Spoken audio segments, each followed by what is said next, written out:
There is a moment in every guardsman's life when he learns exactly what his oath is made of. And mine came on a cold, gray morning at the top of the west stair, when the Queen Consort put her ring-heavy hand flat against my chest and told me to stand aside. I did not stand aside. I want you to understand that I was not a brave man by nature. I had spent 19 years being still. That is what we do, those of us in the king's own guard. We stand at the doors of Harrowgate in the red wool and the tall black bearskin, and we do not move and we do not speak, and we let the whole roaring world flow past us like water past a stone. Discipline, they teach you, is not the thing you do. It is the 1,000 things you do not do.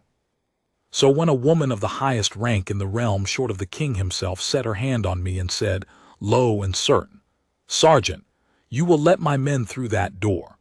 Every year of my training told me the easy thing, the trained thing, the safe thing, was to step back and let her have what she wanted. But I knew what was behind that door, and I knew who had ordered it sealed, and those two facts, standing side by side in my head, would not let my feet move. My name is Corin Ashvale. I was a sergeant of the guard then, 41 years old, with a wife and a small daughter in a cottage on the far side of the river, and a pension I could not afford to lose. I tell you those things so you understand the size of what she was asking me to weigh.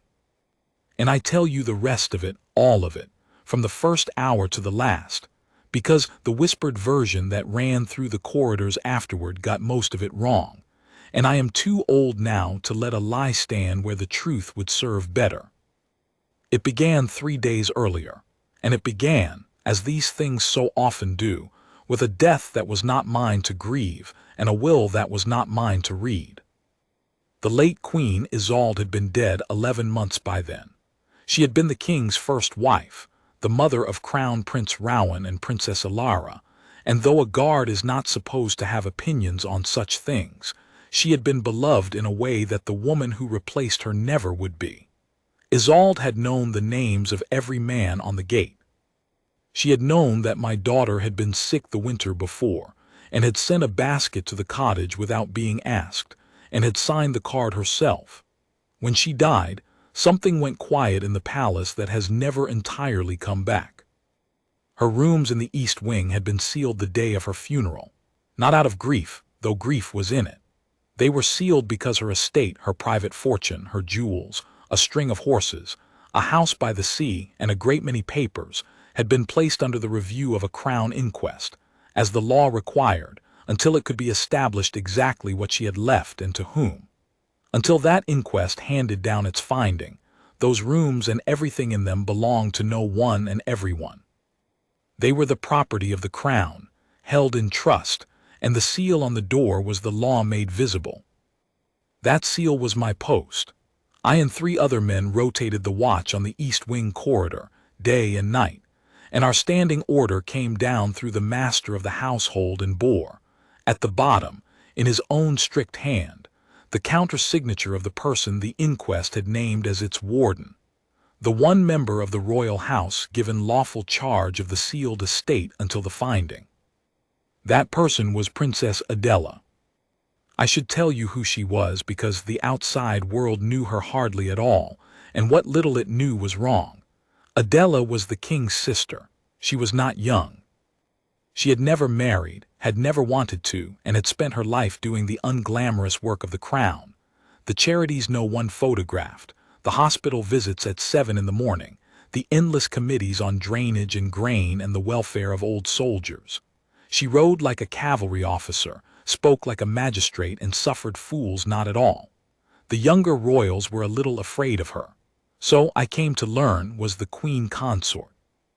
Adela had a way of looking at a person that made you feel your excuses turn to ash before you'd finished making them. When the inquest needed a warden, someone above suspicion, beyond bribing and immune to charm, it named her, and every honest person in the palace exhaled with relief. The Queen Consort was named Morwenna. She had come to the palace 4 years after Isolde died. No, I misspeak.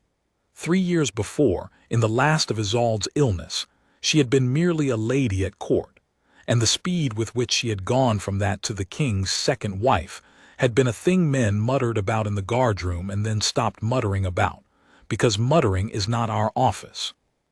She had a son by an earlier marriage, Lord Cassius, a smooth and handsome young man with soft hands and expensive habits, and a daughter, Lady Verena, who was kinder than her mother and unhappier for it.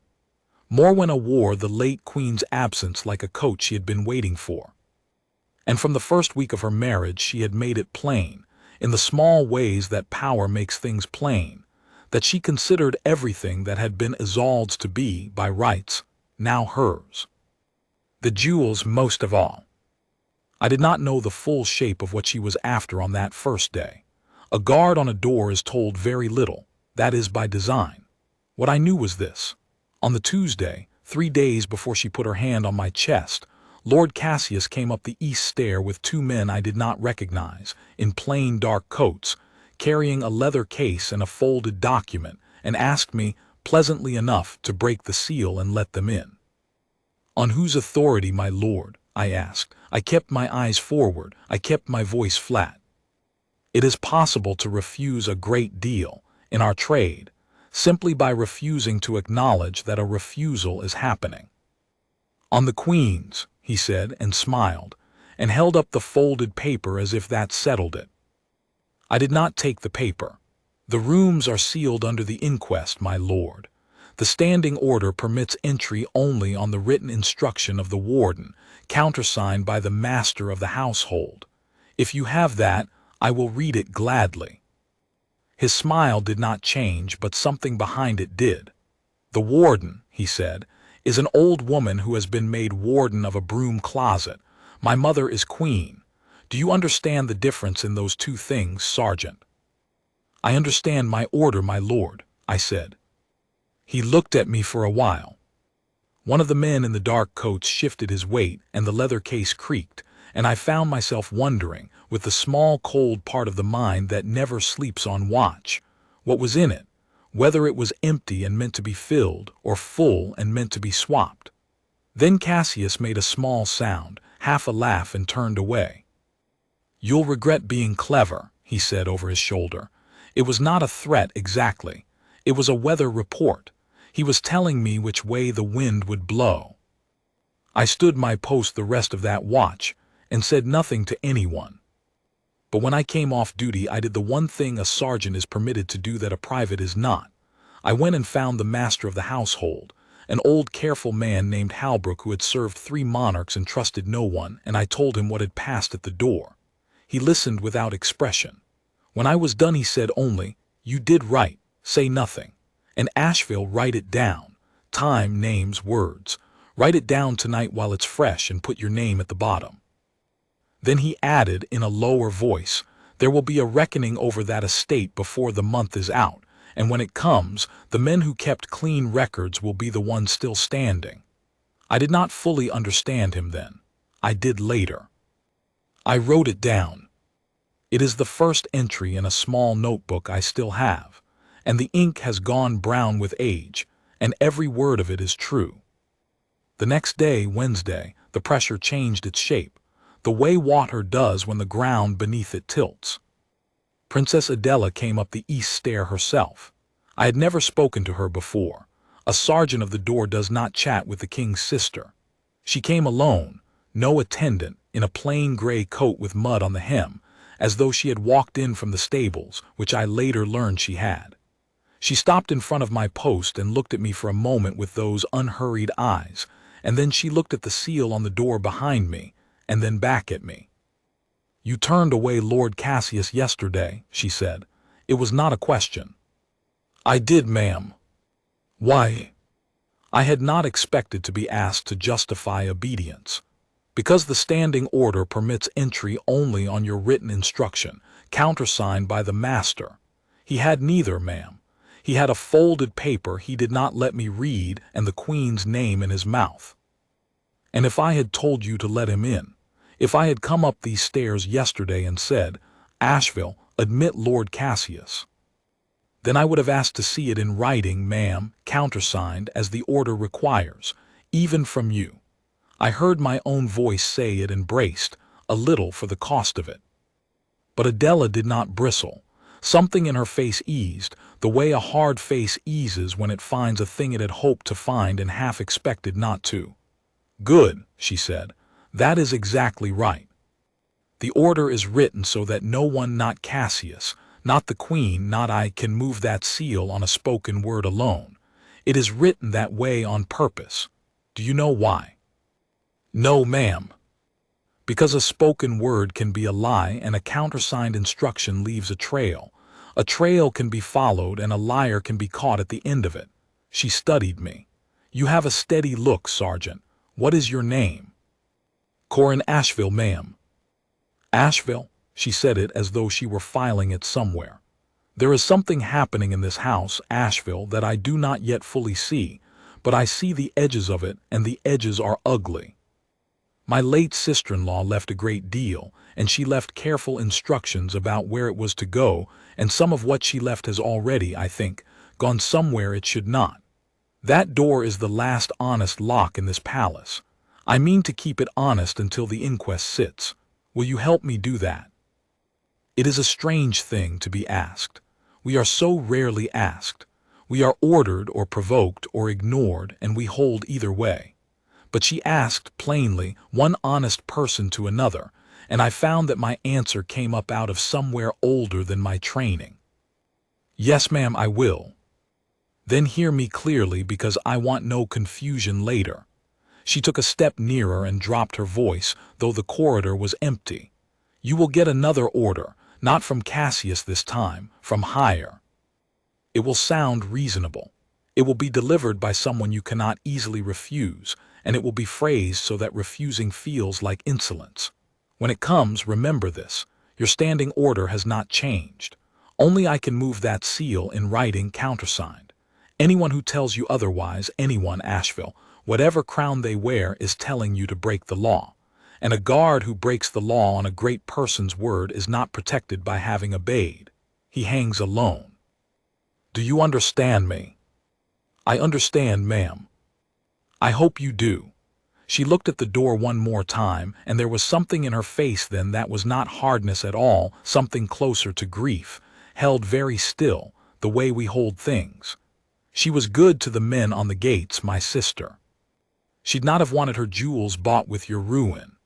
Then she turned and went back down the stair, mud on her hem, and left me standing there with the whole gray weight of what she'd told me settling onto my shoulders. I did not have to wait long for the order she had promised. It came the next morning, Thursday, and it did not come as an order at all. It came as a summons. A page found me in the guardroom at the change of watch and told me the Queen Consort wished to see me. Not the guard, me, by name, Sergeant Ashvale, to attend Her Majesty in the small audience room at once. The men in the guardroom went quiet. You must understand what a thing that was. A private soldier of the guard might go his whole career and never be spoken to by name by anyone above the rank of captain. To be summoned by the Queen Consort for a sergeant of the door was so far outside the ordinary run of things that every man in the room knew, without being told, that it meant trouble. Old Denby, who had 30 years in and a face like a boot, caught my eye as I straightened my tunic and gave the smallest shake of his head. "Careful," it said. "Careful, lad." I walked the long way to the small audience room with my heart going harder than I wanted it to. And I made myself breathe the way we are taught to breathe on a hot parade square when a man 3 ranks down has fainted, and you must not turn your head slow, low, even. By the time the doors opened, I had my face back. That is the one gift the training gives you that never leaves. Whatever is happening behind your eyes, the front of you can be made to lie still. The small audience room was not small. It was a warm gold box of a room, all silk and candlelight even at that hour, and at the far end of it, seated, with Lady Morwenna standing pale and silent behind her chair, was the Queen Consort Morwenna. She let me stand a while before she looked up. That is a technique. I have seen officers use it. The waiting is meant to shrink you. I let it wash past. When at last she raised her eyes to me, they were a pale, clear gray, very beautiful and very cold, and she smiled the way a cat smiles at a thing it has decided is small. "Sergeant Ashvale," she said, "you have been making yourself difficult." "I am sorry to have given that impression, Your Majesty," I said. I kept my eyes fixed on a point 6 inches above her head, as we are trained to do, and I kept my voice empty of everything. "My son came to you yesterday on a small errand," she went on, in the tone of a woman explaining something to a slow but well-meaning servant. "A trivial thing. A few papers of the late Queen's that concern my own family, letters, some of them, private matters that have no business being pawed over by an inquest full of clerks. He came to fetch them, and you turned him away at the door like a tradesman." She tilted her head. "Do you think that was well done?" "The rooms are under seal by the inquest, Your Majesty. My standing order permits no entry except—" "I know what your standing order says." The warmth went out of her voice just slightly, the way the sun goes behind a thin cloud, you feel the cold before you see the change. "I helped draft the household orders in this palace, Sergeant. I know rather more about them than a man who stands at a door. And I am telling you that your order was written for ordinary circumstances, and these are not ordinary circumstances. Some of what is behind that seal is mine. Some of it was always going to be mine. And I do not intend to wait upon the pleasure of a committee of gray little men to take back what belongs to my house." I said nothing. Silence in our trade is a wall you can hide a great deal behind. She rose then and came toward me, unhurried, her gown whispering on the floor, and stopped closer than a queen has any need to stand to a soldier. Up close she was even more beautiful and even colder, and I could smell some heavy sweet scent on her, lilies and something under the lilies, and I remember thinking, with the strange clarity of a cornered man, that it was the smell of a funeral flower. "Here is what is going to happen," she said, very quietly, so that even Verena behind the chair might not catch all of it. "Tonight, when your watch begins, my men will come up the east stair, 2 of them. They will carry a case and they will go into those rooms, and they will remove certain items I will not trouble you with the naming of, and they will leave, and the seal will be put back, and no one will ever know it was disturbed. And you, Sergeant, will stand at your post and look straight ahead and see nothing, and say nothing, exactly as you are so very good at doing. And in the morning you will be a wealthier man than you are tonight, with a friend in the highest place in this kingdom, and your little daughter across the river will never want for anything again." She let that sit. She had done her homework, you see. She had gone to the trouble of learning that I had a daughter. That is how such people fight, not with a blade at your throat, but with a hand held out over the heads of the people you love, ready to open or to close. "And if I refuse, Your Majesty," I said, "I do not know where I found the steadiness to say it. I think it was the memory of a plain gray coat with mud on the hem." The smile came back, and this time there was no warmth in it at all. "Then you will not refuse me twice," she said. "I will have you off that door by tomorrow noon. I will have you out of the guard by the week's end. A sergeant dismissed for insolence to the Queen, no pension, no character, no work anywhere in the realm that a decent man would take. And I will make certain that everyone who might have hired you knows exactly why you were let go. Your wife will watch you turned out. Your daughter will grow up the child of a disgraced man." She said it lightly, almost kindly, as though she were reciting the weather to come. "I have unmade better men than you for less, Sergeant, and I have never once lost a night's sleep over it. So, which is it to be? The friend in the high place or the ruin? Think carefully. You will not get to choose twice." I have gone over that moment 10,000 times in the years since. I have lain awake and built it again, brick by brick, and asked myself what I would do if I stood there again. And the truth, the plain, unheroic truth, is that for one long breath I wanted to say yes. I want you to know that.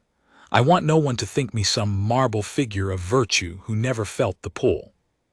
I stood in that gold room with the funeral lily smell in my throat and the face of my daughter behind my eyes, and I thought of the cottage, and the pension, and the long gray years of work a man like me depends on, And for one breath, the whole warm, easy thing she was offering opened up in front of me like a door into a lit room on a cold night, and every cold and tired part of me wanted to walk through it.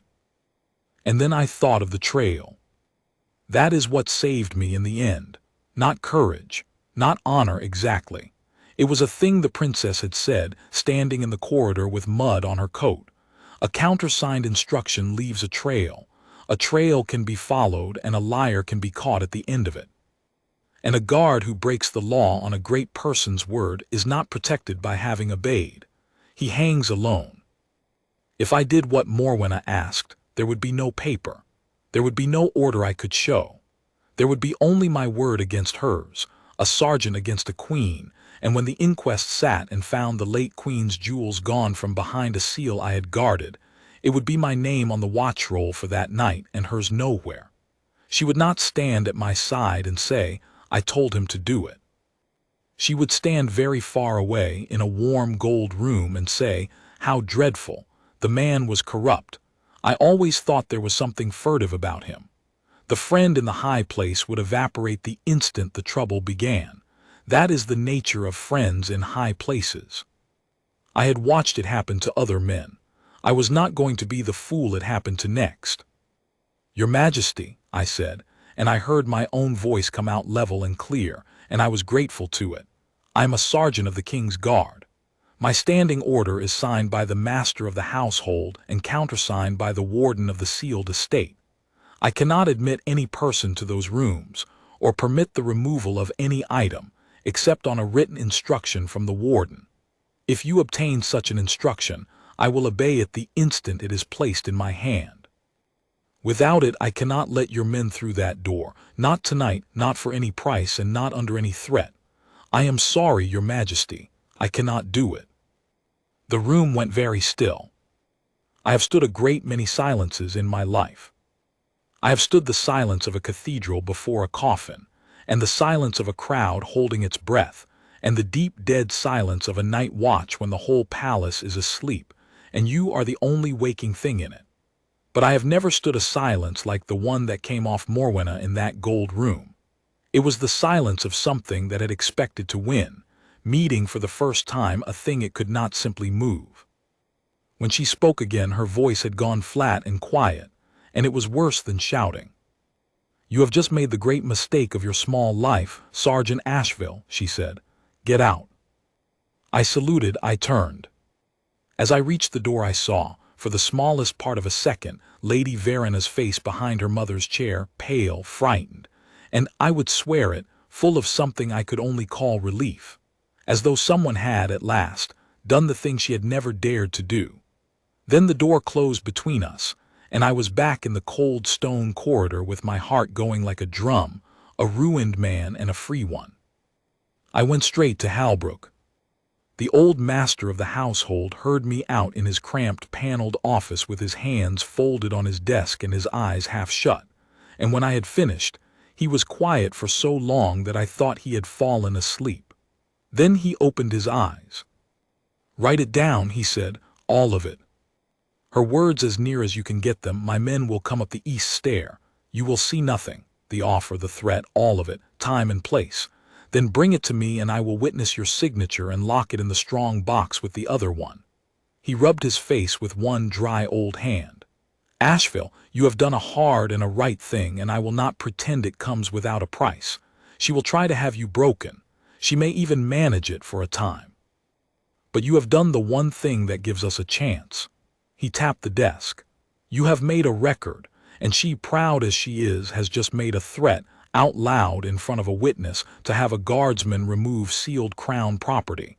That is not a small thing," she said. "That is a very large thing, and if we keep our nerve and our papers in order, it may be the thing that undoes her." He looked at me steadily. "Now go and tell the princess. She will want to know before tonight." I did not go to the princess at once. I want to be honest about that too. Between Halbrook's office and the stable yard there was an hour, and in that hour I did a thing I am not proud of and am not ashamed of either. I stood at a window on the north side of the palace, where you can see clear across the river to the low gray scatter of houses on the far bank, and I picked out, or told myself I could pick out the little cottage where my wife Nessa was at that moment most likely hanging the wash, and where my daughter Wren, who was 7 that year, would be tracing her letters on a slate at the kitchen table, because her mother made her practice an hour each afternoon, whether she liked it or not. And I stood at that window and I made myself look at them, the small far-off shapes of the only things I truly owned, and I made myself say the whole of it out loud in my head, plainly, with nothing dressed up. If I do this, I thought, I lose the pension, I lose the wage, I lose the cottage most likely within the year, because a dismissed man with no character finds no work, and a family cannot eat honor. Wren will not go to the school her mother dreams of for her. Nessa will go back to taking in sewing with her hands that are already bad in the cold. And all of it, because a woman with a crown wanted a door opened, and I would not open it, when opening it would have cost me nothing and no one would ever have known. That was the shape of the temptation, and I made myself look straight at it, because I have learned that the temptations you refuse to look at are the ones that beat you. A man who says I would never even consider such a thing is a man who has never truly been tested, or a liar, or both. I considered it. I stood at that window and considered handing my daughter's whole future to a corrupt queen in exchange for silence. And for a few long minutes, I could not for the life of me find the argument that would let me refuse and still call myself a good father. And then Wren's small far shape on the far bank moved. She came out of the cottage door and ran across the little yard after something, a cat, a chicken. I could not tell at that distance, and I thought, quite suddenly and quite clearly, what would I be teaching her? Not by what I said. Children do not learn from what we say, they learn from what we do when we think the cost is too high. If I took the coin and kept the cottage, I would raise her in a warm house on a lie, and one day she would be old enough to understand what her comfort had been bought with, and the warm house would turn cold around her.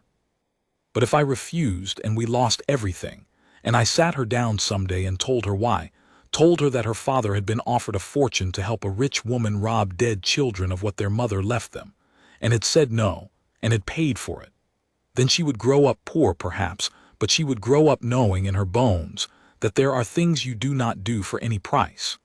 And that, I decided, standing at that cold window, was a better inheritance than the pension. It was the only inheritance I actually had it in my power to leave her that no one could ever take away.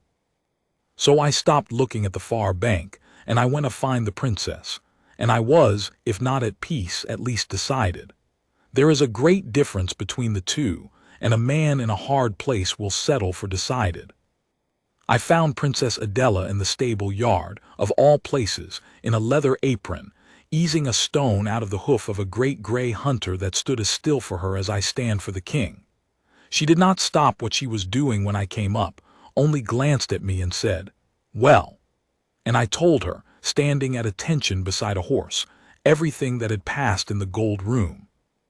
When I got to the part about her men coming up the stair that very night, the hoof-pick went still in her hand. "Tonight," she repeated. "That is what she said, ma'am. 2 men with a case when my watch begins." She set the hunter's hoof down gently and straightened and wiped her hands on the apron, and for a moment she looked not like a princess at all, but like a farmer who has just been told a fox is coming for the henhouse and has decided, quite calmly, to be waiting for it. "She has overreached," she said, half to herself. "She has finally overreached. She thinks she has bought or frightened you, and she means to move the goods tonight before the inquest can sit and make an inventory." She turned to me. "Do you know what is behind that seal, Ashvale, truly?" "No, ma'am." "We are not told." "Then I will tell you because you have earned it, and because you are about to risk a great deal more for it." She led me a few steps away from the stable hands, to the mounting block, and she sat on it plainly, the way you'd sit on a wall, and I stood, and she told me. "Behind that seal," she said, "were the private jewels of the late Queen Isolde, not the state jewels which belonged to the crown and were kept in the treasury, but Isolde's own, left to her by her mother and her mother's mother, a collection worth a fortune many times over. And behind the seal, too, was Isolde's will, her true, last, witnessed will, which named, room by room and stone by stone, exactly where every piece was to go. And the great trouble, the ugly thing whose edges Adela had glimpsed, was this. A second document had surfaced, a later paper, a codicil it was called, an addition to a will dated in the last weeks of Isolde's illness, in a shaking hand that left the whole of the private jewels not to her children, but to my dear friend and companion in my final trial, a phrase that named no one, but that everyone understood to mean the woman who had sat at her bedside in those last weeks, Morwenna. "I do not believe that codicil is real," Adela said flatly. "My sister-in-law loved her children beyond anything on this earth. She would sooner have thrown her jewels into the sea than leave them past her own daughter to a woman she barely trusted. But I cannot prove it is false from the outside. The proof, if there is proof, is behind that seal, the original will in her hand for the experts to set against the codicil, her letters that might show her true mind, and the jewels themselves, which the inquest must inventory before anyone can claim so much as a single stone." She fixed me with her gray eyes. "Do you see now why she wants those rooms opened tonight, quietly, by two men with a case? She does not merely want to take the jewels early. She wants to take the very things that might prove her codicil a forgery, and let the inquest sit in an empty room and find nothing to judge. If those rooms are stripped before the inquest can look inside them, then the codicil stands unchallenged, and everything my sister meant for her children goes to Morwenna and her son. That door, Ashvale, is not guarding jewels. It is guarding the truth, and tonight she means to steal the truth before it can be told." I stood in the cold stable yard and felt the whole thing settle into its true shape at last, the way a landscape does when the mist lifts. I was not guarding a room full of trinkets. I was guarding the proof of what a dying woman had truly wanted for her children. "Then she will not have it, ma'am," I said. "Not tonight and not on my watch." Adela looked at me a long moment. "No," she said. "I begin to believe she will not." Then she stood brisk again, all farmer, all magistrate. "Here is what we will do, and hear me carefully, because if we do this clumsily we lose everything. If her men come and you turn them away, she loses nothing. She simply tries again another night with different men, or she has you removed and puts a bought man on the door.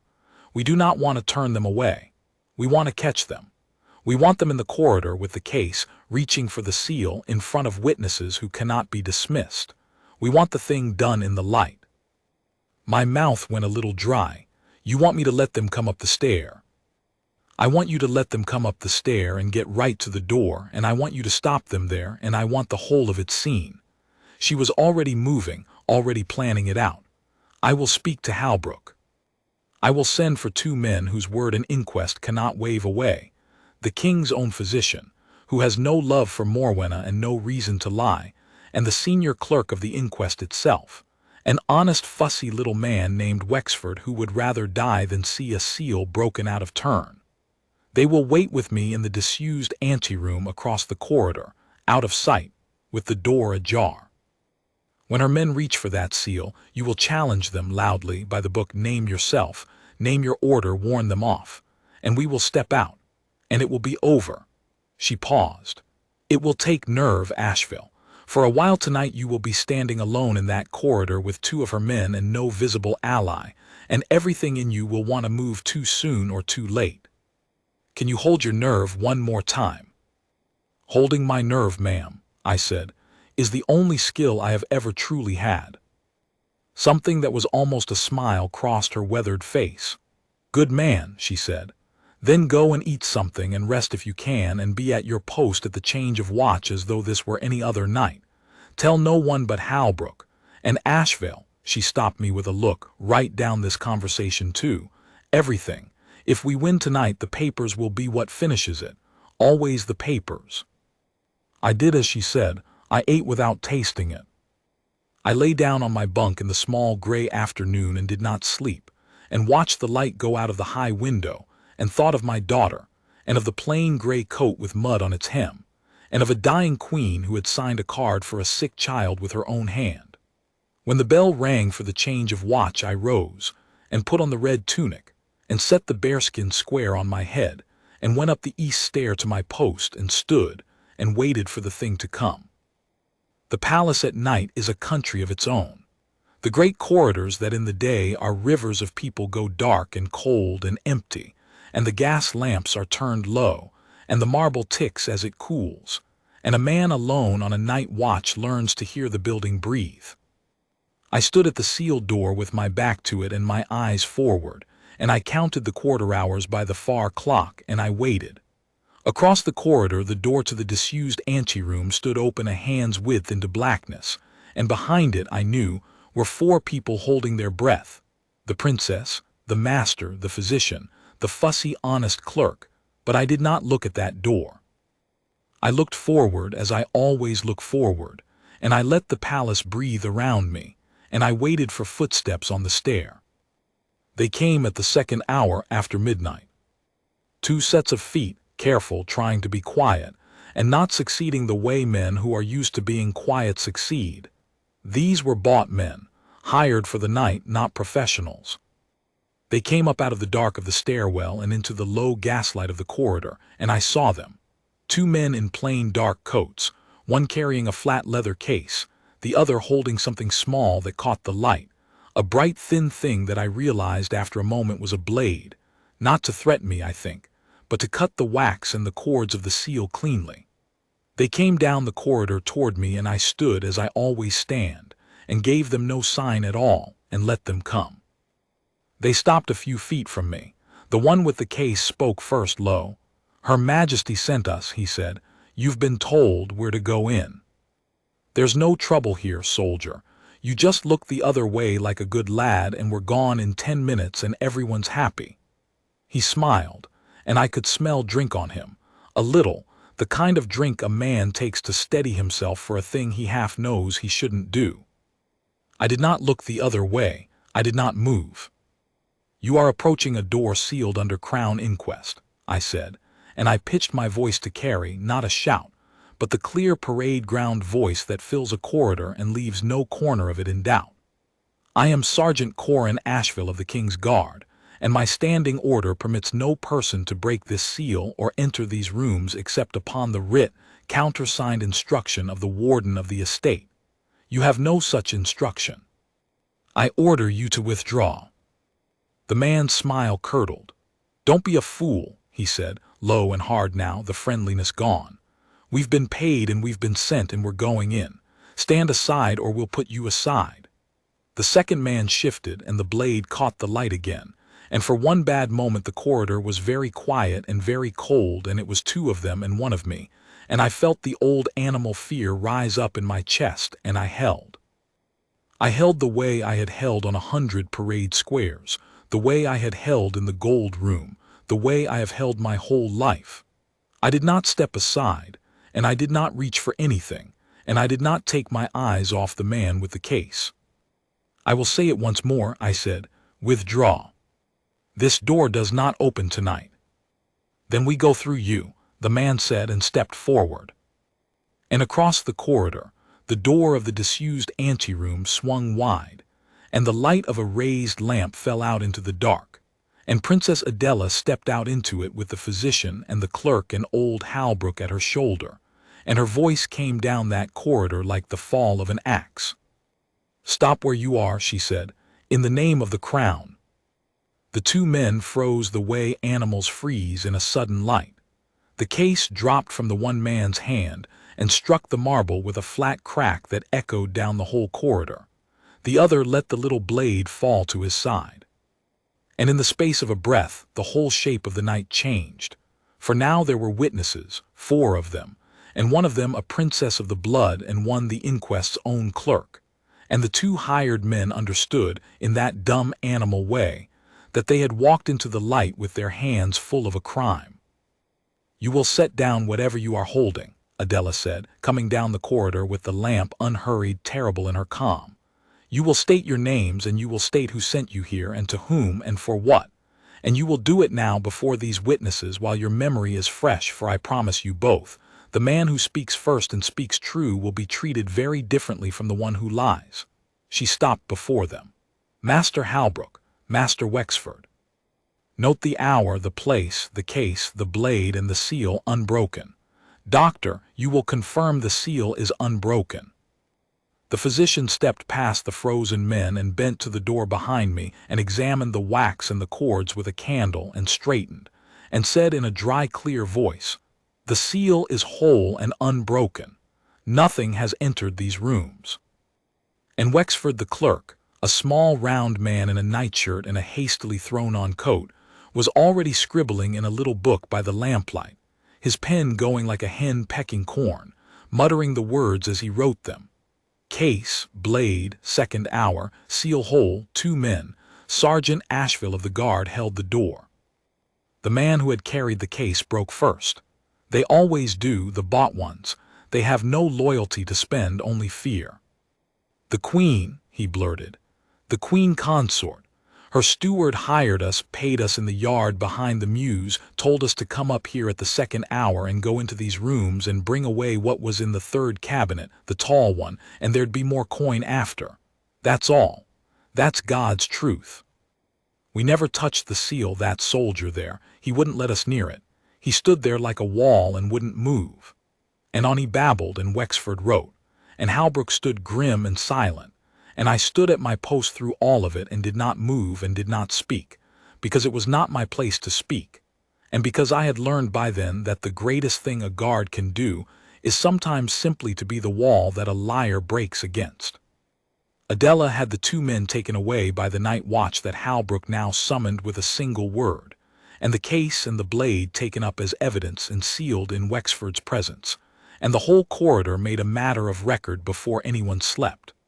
When it was done, when the men were gone and the corridor was empty again, but for the 4 of them and me, the princess turned to me and looked at me for a long moment in the lamplight. "You did not move," she said. "Not when it was 1 against 2 and a blade drawn and no ally in sight. You did not move." "No, ma'am." "Do you know how many men would have moved? How many would have found some reason I feared for my life? I thought it best to seem to comply. How many would have opened that door tonight and told themselves it was prudence?" She shook her head slowly. "You held, that is the whole of it, you held." She turned to Halbrook. "Master, I want the sergeant's account written and witnessed before he sleeps, and I want it understood by every soul who was in this corridor tonight. The case is not closed. We have caught 2 hired hands. We have not yet caught the hand that hired them. That will be harder, and she will fight. And she will fight dirtiest of all now that she knows she has been seen." She looked back at me, and her face softened just slightly.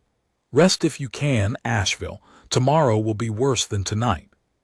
She has lost the jewels. Now she will come for you." She was right. She was right about all of it. I did not have to wait for tomorrow. The blow fell before the night was even out. I had gone to Halbrook's office to write my account, and I was still writing it.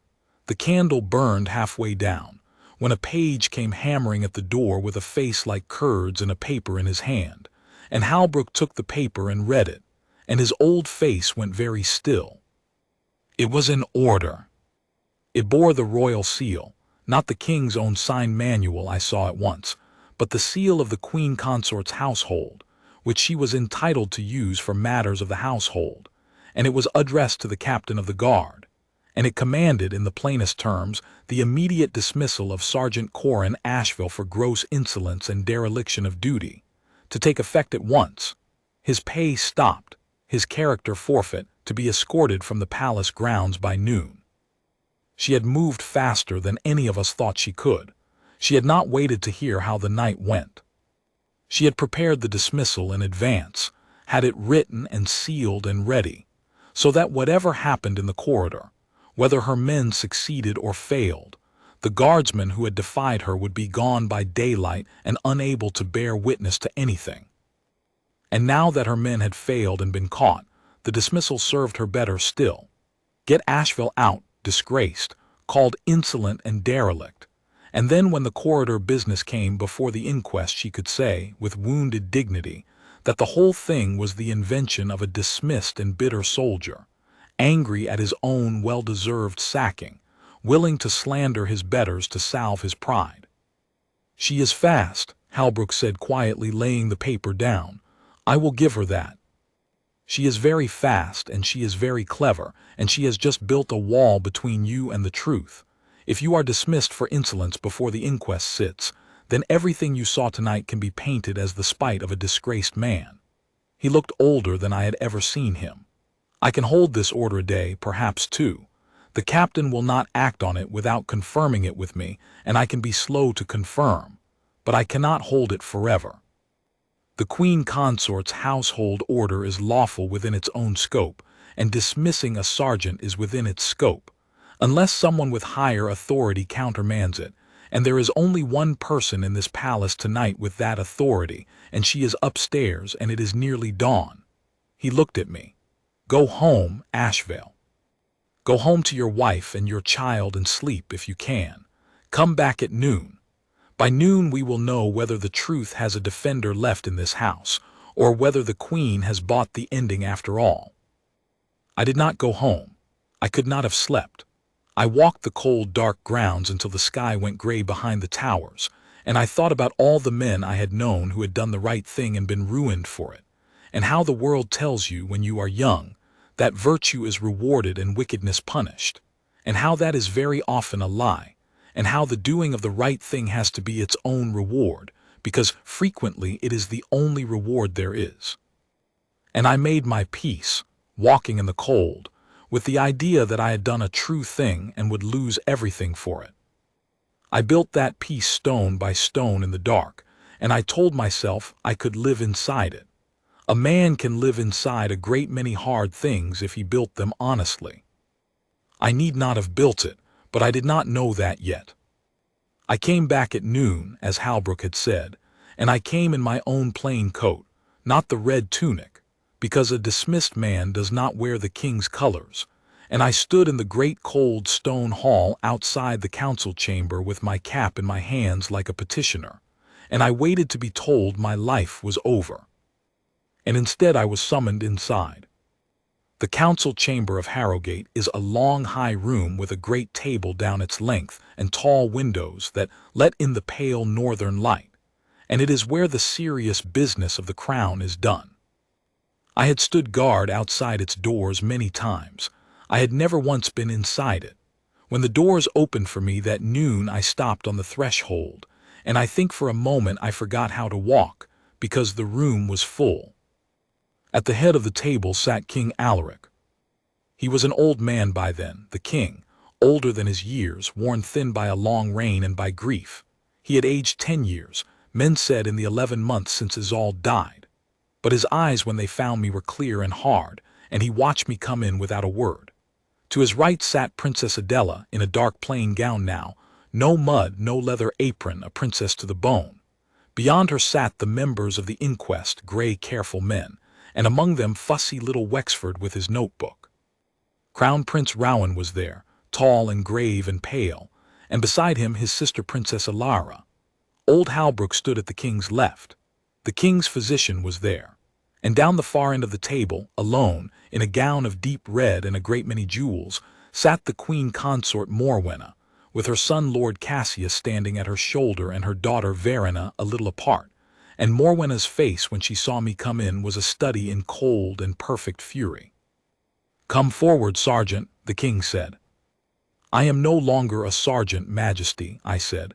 "I have been dismissed. I do not know why I said it. Honesty, I suppose. A man on the edge of ruin has little left but the truth, and I had decided to spend it plainly." "You are a sergeant until I say otherwise," said the king, "and I have not yet said otherwise. Come forward and stand there and answer what you are asked, and answer it true."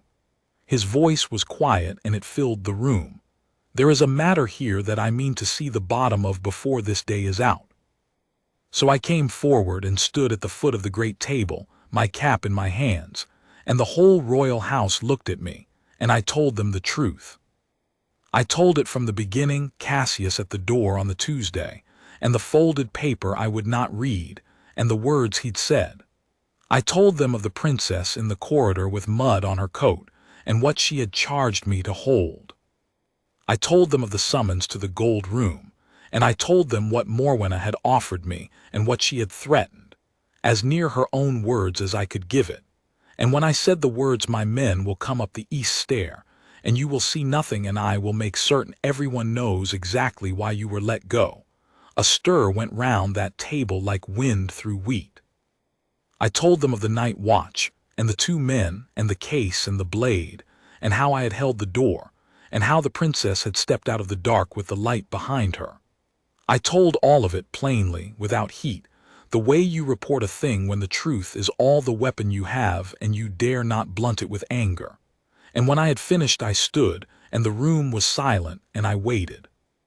Morwenna rose. "This is theater," she said, and her voice was a marvel of wounded dignity, cool and clear and reasonable. "This is a small, disgraced man's revenge, dressed up as virtue. He has been dismissed rightly for gross insolence to me, his queen. And now, angry at his own well-deserved ruin, he stands before you and spins a tale, a monstrous slander, and this," she turned her cold eyes on Adela, "this, my husband, is the tale that your sister has coached him to tell, for reasons of her own. For jealousy of me, for a lifelong dislike she has never troubled to hide. She has taken a bitter, dismissed servant and dressed him in a false story and paraded him before you, and I will not sit here and be slandered by a footman with a grievance and an old woman with a grudge." She let the silence hang. "Where is your proof, Sergeant? Where is one shred of proof for any of it? It is your word, a dismissed man's word, against mine, and I am the queen." It was well done. I will grant her that to the end of my days. It was very well done. She had turned the whole thing inside out, made herself the victim, made me the liar, made the princess the schemer, and she had ended on the one hard fact that seemed in that moment to end everything. It was my word against hers, and she was the queen. For a moment the gray, careful men of the inquest looked uneasy, and even the king's hard face flickered, because it is a terrible thing to be asked to take a common soldier's word over a queen's, and she knew it, and she had built her whole defense on it. And then Princess Adela stood, and I heard in her voice the fall of the axe again. "Proof," she said. "Yes, let us speak of proof. My brother, members of the inquest, the Queen Consort, asks where the proof is, and she asks it because she believes there is none. She believes it is her word against a soldier's, and she is content to let it rest there because in that contest she thinks she must win." Adela laid her hands flat on the table. "But it is not her word against a soldier's. It never was, because unlike the Queen Consort, this soldier does not deal in words. He deals in records." She turned to Halbrook, and Halbrook opened the strong box he had brought into that room and set upon the table, and drew out the papers, and it began. "First, my notebook, the little brown-inked notebook, entry by dated entry, Cassius at the door on the Tuesday, the words he'd said, written that same night and witnessed by Halbrook's signature at the bottom of each page. Not a memory dressed up after the fact. A record made in the hour before I could have known any of what was coming. Second, my written account of the gold room, of Morwenna's offer and her threat, written that same afternoon, hours before the night watch, witnessed and dated and locked in Halbrook's box, so that when I stood here and repeated her words, it could be shown that I had set them down before her men were ever caught, before there was any advantage to me in the telling. A man does not forge his own future testimony. Third, Wexford's inquest record of the night in the corridor, the hour, the case, the blade, the seal unbroken, the confession of the hired man that the Queen Consort steward had paid them in the yard behind the mews to bring away the contents of the third cabinet. Written by the inquest's own clerk, an officer of the very body that would judge the matter, a man with no love for me and every reason for caution. Fourth, and here Halbrook's dry voice grew very careful, the two hired men themselves, held since the small hours, questioned separately, their accounts taken down and compared, and the steward of the Queen Consort's household sought out that very morning on the king's word, who upon being shown the men's confessions, and told the game was up had, rather than hang alone, given up the whole of it, the meeting in the mews, the coin, the instruction, and from whom the instruction had come. And fifth, Adela said, and here her voice dropped, and the whole room leaned toward her, there was the matter of the third cabinet itself. The Queen's men were sent, by her steward's own account, to bring away the contents of the tall third cabinet and nothing else. Not the jewels which any common thief would have taken, the third cabinet. And do you know, brother, what the inquest's inventory shows was kept in the tall third cabinet of the late Queen's sealed rooms? She let the question sit. Her papers, her true will in her own hand, and her private letters, the very documents against which any codicil claiming her jewels must be tested. Adela looked down the long table at Morwenna, and her gray eyes were merciless. She did not send two men in the dead of night to steal jewels. She sent them to steal the proof that her codicil is a lie, and she would have had it, and the truth with it, but for one soldier who would not move. The silence that followed was of a different kind than any I had stood in. It was the silence of a thing that has been proven and cannot be unproven. Every document, laid one upon the next, had turned Morwenna's word against the soldiers into a wall of dated, witnessed, cross-checked record, and against that wall her cool, wounded dignity broke like water. She was still standing. She had not sat back down. But something had gone out of her face, some certainty she had worn her whole life, and for the first time since I had ever laid eyes on her she looked, not cold but afraid. "These are forgeries," she began. "This is a conspiracy my own steward has been threatened into." Enough. King Alaric did not raise his voice. He did not need to. He rose from his chair at the head of the table, and every soul in that room rose with him, save the one woman who now stood alone and exposed at the far end. And he looked down the length of the table at the wife who had come into his life in the shadow of his first wife's dying. And his old face was a ruin of grief and anger and a terrible, final clarity. "I have been slow," he said. "I know that I have been slow. A man who has buried a beloved wife is glad of any warmth in a cold house, and I told myself again and again that the whispers were only whispers, that the coincidences were only coincidences, that a grieving man imagines shadows. I did not want to see." His voice did not shake, but it cost him not to shake. "But I am the king, and there are things a king is not permitted the luxury of not seeing. Isolde trusted me to guard her children's inheritance as she guarded them. And while I looked away and told myself comfortable lies, he did not name her. He did not have to. You sent men with a blade to steal the last true words of my wife's own hand, that you might replace them with a lie and rob her children, and I would have let you, out of weakness, but for a sergeant of my guard whose name I did not know until this hour." He turned then, and he looked at me, and I will carry that look to my grave. "You were offered a fortune to open a door," he said to me, "and threatened with ruin if you would not, and you chose neither the fortune nor the safety of obedience to a great person's word. You chose the law. You chose my dead wife's children over your own daughter's comfort, though no one would ever have blamed you or even known if you had chosen otherwise. You held a door in the dark against two armed men with no ally in sight, on nothing but your oath." He drew a breath. "I have 100 men who can stand still and look splendid at a gate. I have found, this day, that I had exactly one who understood what the stillness was for." Then the king did a thing that had not been done in living memory, and that the older men of the guard still speak of. He came down the length of that great table, past his stunned council, past his silent children, and he stood before me, a common sergeant in a plain coat with his cap in his hands, and he inclined his head to me. The king. To me, it was not a bow. A king does not bow to a soldier, but it was an inclination of the head, deliberate and unmistakable, a mark of honor given in front of the whole royal house, and every man in that room understood exactly what it was and what it meant. "Your dismissal is void," he said. "It was never lawful. A household order cannot be used as a knife against the man who thwarted the very crime that household was committing, and I strike it from the record. You are not dismissed, Sergeant Ashvale. You are commended." He straightened. "And you will not stand at that door again, not because you failed at it, but because you have shown yourself fit for a great deal more than a door." From this day you have charge of the guard upon the sealed estate, and upon every matter the inquest touches, answerable to my sister, and to me alone, and your daughter across the river. Here the smallest thing that was almost warmth came into his ruined old face. Will have her schooling paid from my own purse, so that no child ever grows up the poorer for having an honest father. I could not speak. I am not ashamed to say it.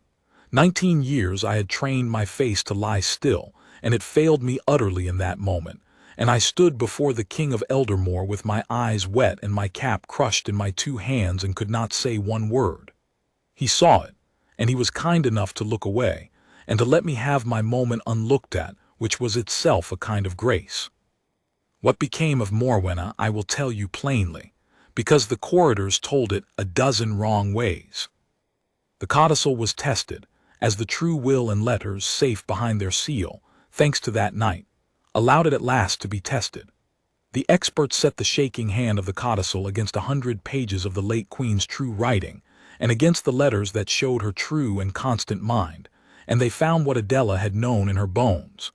The codicil was a forgery, a clever one, but a forgery made by a hand that was not Isolde's, dated to weeks when Isolde could scarcely lift a pen. It claimed nothing, it fell. The late Queen's jewels and fortune passed, every stone and every coin, to her children, exactly as she had written in her own hand while she was strong enough to mean it. Morwenna was not thrown in a dungeon. That is not how such things go, and the king, even then, was merciful to the wife he had loved in his weakness. But she was undone all the same. The king separated from her, quietly, with dignity, the papers served in due form by the guard, but finally and forever. Her son Lord Cassius, whose steward had done the hiring, left the realm ahead of the questions and did not come back. And Morwenna herself was removed from the palace to a distant house on the estate, stripped of her household and her influence, to live out her years in a comfortable, guarded, and complete obscurity, which for a woman like her, I have come to think, was the heaviest sentence that could have been passed. She had wanted above all things to be seen and to be feared. She ended unseen and feared by no one, and that was the true ruin of her, and she had built it, stone by stone, with her own proud hands.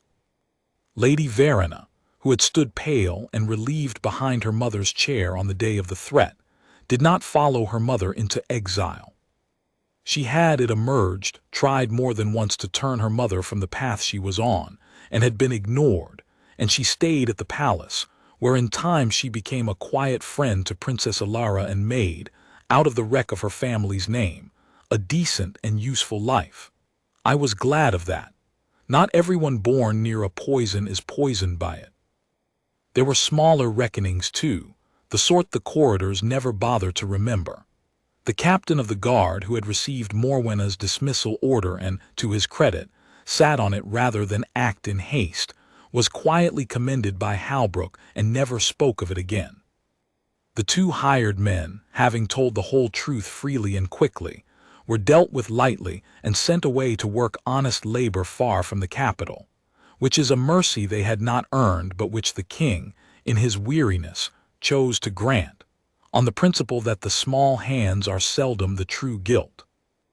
And old Halbrook, who had told me on that first day to write it down and put my name at the bottom, lived to see his careful patience vindicated, and told me once, near the end of his life, that in 50 years of service he had learned exactly one thing worth passing on, and it was this: that power fears very few things, but it fears a written record more than a drawn sword, because a sword can be broken and a record cannot be unremembered. I have never found a truer sentence. As for me, I served 11 more years in the new and greater charge the king gave me, and I served them well, I think, and I never once forgot what I had learned in that gold room with the funeral lilies in my throat. I learned that discipline is not the absence of fear. I was afraid the whole way through, every hour of it, but the refusal to let the fear choose for you.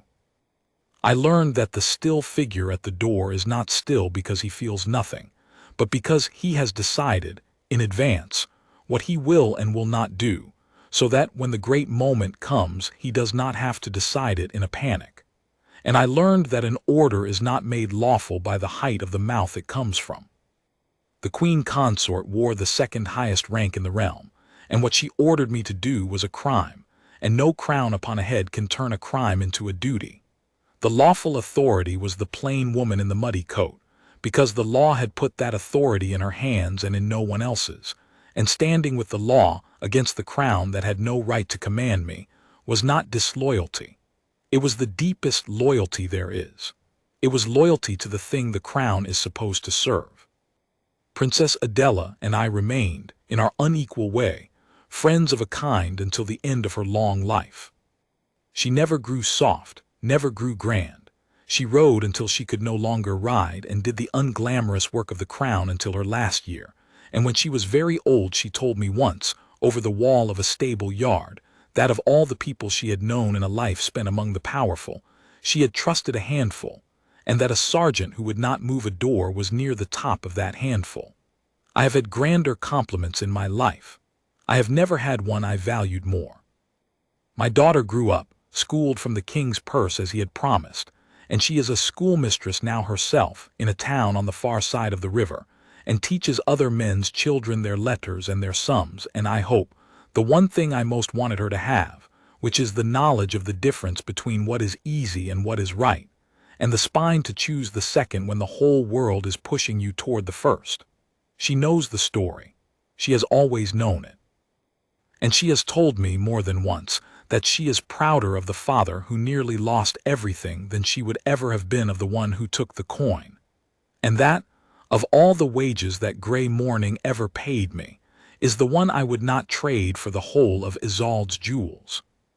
People ask me when they hear the story whether I was not afraid of the ruin, of the disgrace, of losing everything on a single word, and I tell them yes. I was afraid the entire time. I have made it plain in this telling because I would not have a young guardsman hear a lie and think that courage means the absence of fear, and then, feeling fear, believe himself a coward and give way. Courage is not the absence of fear.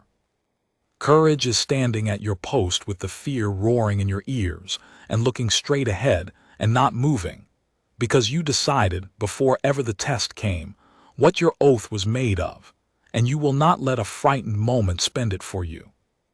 That is the whole of what I know. That is what 19 years of standing still taught me, and one gray morning at the top of the west stair proved. A crown pressed against my chest and told me to stand aside, and I weighed my daughter's comfort against a dead woman's children, and my pension against the law, and my safety against my oath. And I found, when it came to it, that there was no weighing to be done at all, because some things are not for sale at any price, and a man who does not know which of his things those are does not truly own them. He is only holding them until someone offers enough. I would not do it differently if I were young again, and it all came round once more, with the whole cold weight of a crown pressing on my chest and the face of my child behind my eyes. I would stand exactly where I stood, and I would say exactly what I said, and I would let the ruin come if it had to come. Because a man is not the medals on his tunic, nor the height of the people who command him. A man is the door he will not open, and the word he will not break, and the small true things he will not do, whatever it costs him. And those are the only things, in the end, that no king and no queen and no fortune and no fear can ever take away from you, unless you hand them over yourself. I never handed them over. That is my whole estate, and I leave it, such as it is, to anyone with the wit to want it. I did not stand aside.